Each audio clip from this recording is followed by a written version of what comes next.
narum pe yu neoskum ka chananam daki padba ka bril nyotar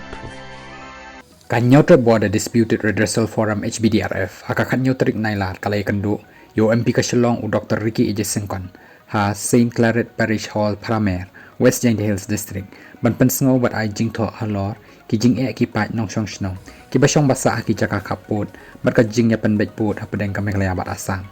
hakador khas ka forum kalaya thu shapang ka jinglong trai man trai jogi khasi panap niki labang nang phalut halor ka khndo ka siam upur usam nagi khana pateng bat ki jing tho jing tar niki historical fact ka forum ka pan pauru ya ka jing sngsi alor ka jing la danbor jong ka sarkar asam ha kapor bathawi ki district councils na banta ki jai ben riu lom ka jela asam ha ka snem khat khandai spa so khandai bat san phau ed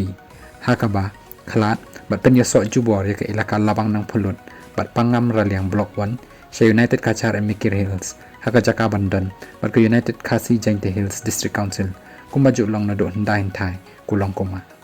lai thu ru ye ki jing sha le ben sha thombor ki pa khasi panar jong kani ka than na du baki la sha pen hap jubor sha karbi anglong asam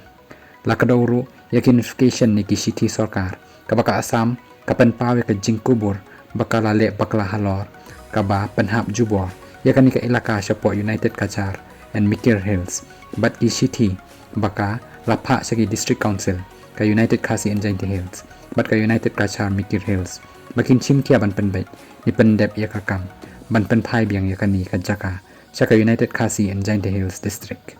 ka forum ka pen paru ya ka jing artatin baka jing ya pen bet put habreng ka asam megalaya kan pen yo ya ka hok jangki ka ta ban pen phai biang ya kani ka jaka sa megalaya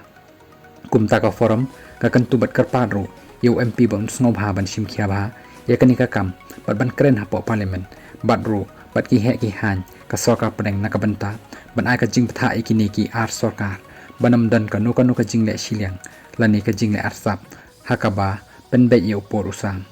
u MP ula priang so phai ka jing tho bla IT do chairman ka forum u ba chanda me sungo bat kularo ban sim khia ya kani ka kam